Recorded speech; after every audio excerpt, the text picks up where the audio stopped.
ಜಗತ್ ಪ್ರಸಿದ್ಧ ಮೈಸೂರು ದಸರಾ ಜಂಬೂ ಸವಾರಿಗೆ ನಾಂದಿ ಹಾಡಿದ ಐತಿಹಾಸಿಕ ವ್ಯಕ್ತಿ ವೀರ ಕಪಿಲರಾಯರು ಇವರ ವಂಶಸ್ಥರಿಗೆ ಸರ್ಕಾರ ಮನ್ನಣೆ ನೀಡಬೇಕೆಂದು ಕರ್ನಾಟಕ ರಾಜ್ಯ ಬೇಡರ ಸಮಿತಿ ಆಗ್ರಹಿಸಿದೆ.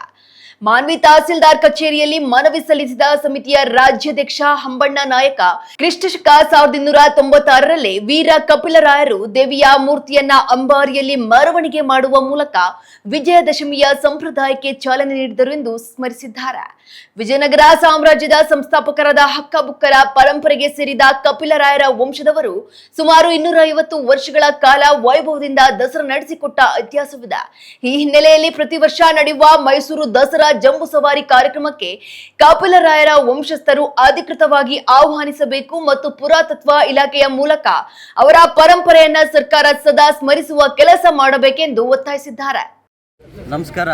ನಾನು ಕರ್ನಾಟಕ ರಾಜ್ಯ ಬೇಡರ ಸಮಿತಿಯ ರಾಜ್ಯಾಧ್ಯಕ್ಷ ಹಂಬಣ್ಣ ನಾಯಕ ಗುಜ್ಜಲ್ ಅಂತೇಳಿ ಇವತ್ತು ಮಾಧ್ಯಮಗಳ ಮುಂದೆ ಬರಲು ಕಾರಣ ಏನಂದರೆ, ಮೊನ್ನೆ ದಿನ ಮಾನ್ಯ ಮುಖ್ಯಮಂತ್ರಿಗಳು ಮತ್ತು ಮೈಸೂರು ರಾಜವಂಶಸ್ಥರು ಆಗಿರ್ತಕ್ಕಂಥ ರಾಜರು ಬೆಂಗಳೂರಲ್ಲಿ ಒಂದು ಸಭೆ ಮಾಡಿದರು. ಈ ವಿಜಯದಶಮಿಯ ವಿಶೇಷತೆಯನ್ನು ಮಾತಾಡಿದರು. ಹಾಗಾಗಿ ಈ ಕರ್ನಾಟಕದಲ್ಲಿ ವಿಜಯದಶಮಿಯನ್ನು ಪ್ರಾರಂಭಿಸಿದಂಥ ವೀರ ಕಂಪಿಲರಾಯನ ಕಡೆಗಣಿಸುವಂಥ ಪ್ರಕ್ರಿಯೆ ನಡೀತಿದೆ ಅಂತೇಳಿ ಭಾಳ ದಿವಸಗಳಿಂದ ನಾವು ಆಲೋಚನೆ ಮಾಡ್ತಾ ಇದ್ದೀವಿ. ಆದರೆ ಈ ಸರಿ ವಿಜಯದಶಮಿಯಲ್ಲಿ ಕರ್ನಾಟಕದಲ್ಲಿ ವಿಜಯದಶಮಿಯನ್ನು ಪ್ರಾರಂಭಿಸಿದಂಥ ವೀರ ಕಂಪಿಲರಾಯ ಮತ್ತು ವೀರ ಕಂಪಿಲರಾಯನ ಸಂಸ್ಥಾನ ನಶಿಸಿ ಹೋದ ಮೇಲೆ ವೀರ ಕಂಪಿಲರಾಯನ ಮೊಮ್ಮಕ್ಕಳಾಗಿರ್ತಕ್ಕಂಥ ಹಕ್ಕಬುಕ್ಕ ನಾಯಕರು ಕರ್ನಾಟಕ ಸಾಮ್ರಾಜ್ಯ ಹಂಪಿಯಲ್ಲಿ 250 ವರ್ಷಗಳ ಕಾಲ ವಿಜಯದಶಮಿಯನ್ನು ವಿಜೃಂಭಣೆಯನ್ನು ಮಾಡಿದರು. ಅವರಿಗೆ ಈ ಸಾರಿ ಕಂಪಿಲರಾಯನ ವಂಶಸ್ಥರಿಗೂ ಮತ್ತು ಹಕ್ಕಬುಕ್ಕ ನಾಯಕರ ವಂಶಸ್ಥರಿಗೂ ಒಂದು ಸರ್ಕಾರದ ಕಡೆಯಿಂದ ವಿಶೇಷವಾಗಿ ಗೌರವವನ್ನು ಕೊಟ್ಟು ಸತ್ಕರಿಸಬೇಕಂತೇಳಿ ನಾವು ಇವತ್ತು ಮಾಧ್ಯಮಗಳ ಮುಂದೆ ಬಂದು ಮಾನ್ಯ ಮುಖ್ಯಮಂತ್ರಿಗಳನ್ನು ಕೇಳ್ತಾ ಇದ್ದೇವೆ. ಅಲ್ಲ ಸರ್, ಏನಂತಂದರೆ ಕಂಪಿಲಾರ ಅವರ ಕೊಡುಗೆ ಇದೆ, ಅವರ ಪರಂಪರೆ ಇದೆ, ಅವರ ಕುಟುಂಬಕ್ಕೆ ಕೂಡ ರಕ್ಷಣೆ ಕೊಡಬೇಕು, ಅವ್ರನ್ನ ಗೌರವಿಸಬೇಕು ಅಂತ ಹೇಳ್ತಾ ಇದ್ದೀವಿ. ಯಾಕೆ ಈಗ ಶತಮಾನಗಳಿಂದ ಕರ್ನಾಟಕ ರಾಜ್ಯ ಬೇಡರ ಸಮಿತಿ ಹಾಗೂ ವಾಲ್ಮೀಕಿ ಸಮುದಾಯದ ಮುಖಂಡರ ನೇತೃತ್ವದಲ್ಲಿ ಈ ಒಂದು ರಾಜ್ಯ ಸರ್ಕಾರಕ್ಕೆ ಒಂದು ಮನವಿ ಅಂತ ತಿಳ್ಕೊಡ್ರಿ, ಇಲ್ಲ ಎಚ್ಚರಿಕೆ ತಿಳ್ಕೊಡ್ರಿ. ನಮ್ಮ ವಂಶಸ್ಥರಾದ ವೀರ ಕಂಪಿಲರಾಯ ಅವರು ನಡೆಸಿಕೊಟ್ಟಂಥ ವಿಜಯದಶಮಿ ಅದನ್ನು ಈಗಲೂ ಅದೇ ಒಂದು ಆಳ್ವಿಕೆಯಲ್ಲಿ ನಮ್ಮ ಮೈಸೂರು ದಸರಾ ಮಾಡ್ತಾಯಿದ್ದಾರೆ. ಆ ಒಂದು ದಸರಾ ಉತ್ಸವದಲ್ಲಿ ನಮ್ಮ ಸಮುದಾಯದ ಎಲ್ಲ ಮುಖಂಡರನ್ನು ಅಂದರೆ ಮೊದಲಿರ್ತಕ್ಕಂಥ ಅವರ ವಂಶಸ್ಥರನ್ನು ಇವರು ಕರೆಯದೆ ನಿರ್ಲಕ್ಷ್ಯ ಮಾಡ್ತಾಯಿದ್ದಾರೆ.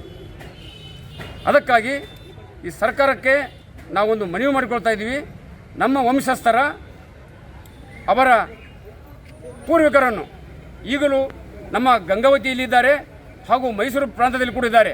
ಅವರನ್ನು ಗೌರವಿತವಾಗಿ ಸರ್ಕಾರದವರು ಆಹ್ವಾನ ಮಾಡಿ ಅವರಿಗೆ ಒಂದು ಸನ್ಮಾನ, ಜೊತೆಗೆ ನಮ್ಮ ಸಮುದಾಯದ ವೀರ ಮಣಿಗಳ ಒಂದು ವಸ್ತು ಸಂಗ್ರಹ ಮಾಡಿ ಕೂಡ ಅದರಲ್ಲಿ ಕೂಡ ನಮ್ಮ ಸಮಾಜದವರ ಬಗ್ಗೆ ಜನರಿಗೆ ತಿಳಿಸಿಕೊಟ್ಟು ನಮ್ಮ ಪಳೆಯುಳಿಕೆ ಉಳಿಯುವಂತ ಮಾಡಬೇಕಂತ ಈ ಮೂಲಕ ರಾಜ್ಯ ಸರ್ಕಾರಕ್ಕೆ ಎಚ್ಚರಿಕೆ ಕೊಡ್ತಾ ಇದ್ದೀನಿ. ಅಲ್ಲ ಸರ್, ಕಂಪಿಲರಾಯವರು ಈಗ ಏನಂದ್ರೆ ಮೈಸೂರು ಉತ್ಸವ ಏನೈತಲ್ಲ ಅವ್ರ ಮೂಲ ಕೊಡುಗೆ ಇದೆ ಅಂತ ಹೇಳ್ತಿದ್ರು, ಒಂದು ರೀತಿಯಲ್ಲಿ ರೂವಾರಿ ಅಂತ ಹೇಳ್ತಾ ಇದ್ರಿ.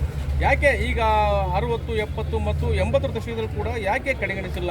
ಈ ಮೂಲ ಒಂದು ರೀತಿಯಲ್ಲಿ ರಚನೆ ಇದೆ ಅಂತ ಹೇಳ್ತಾ ಇದ್ರಿ ತಾವು. ಈಗ ನಮ್ಮ ಸಮುದಾಯದವರು ಮಾಡಿರ್ತಕ್ಕಂಥ ಕೆಲಸಗಳನ್ನು ಕೆಲವು ಇತಿಹಾಸಕಾರರು ತಿರುಚಿಬಿಟ್ಟಿದ್ದಾರೆ. ಹಾಗಾಗಿ ಇತಿಹಾಸದ ಪುಟಗಳಲ್ಲಿ ನಮ್ಮವರು ಯಾರನ್ನ ಇವರು ಇತಿಹಾಸಕಾರರು ಮೆನ್ಷನ್ ಮಾಡಿಲ್ಲ. ಹೀಗಾಗಿ ನಮ್ಮವರನ್ನು ಒಂದು ಮೂಲೆಗೆ ದೊಬ್ಬುವ ಕೆಲಸ ಮಾಡ್ತಾ ಇದ್ದಾರೆ. ಅದನ್ನು ಕೂಡ ಈ ರಾಜ್ಯ ಸರ್ಕಾರ ಕಡೆಗಣನೆ ಮಾಡ್ತಾ ಇದೆ. ಹಾಗಾಗಿ ನಮ್ಮ ಮೂಲ ಪುರುಷರನ್ನು ಬೆಳಕಿಗೆ ತರಬೇಕಾದರೆ ಪುರಾತತ್ವ ಇಲಾಖೆಗೆ ಈ ಒಂದು ಮುತುವರ್ಜಿ ವಹಿಸಿಬಿಟ್ರೆ ಅವರೆಲ್ಲ ಕೊಡ್ತಾರೆ ಅಂತ ನಾನು ಈ ಮೂಲಕ ಎಚ್ಚರಿಕೆ ಕೊಡ್ತಾ ಇದ್ದೀನಿ.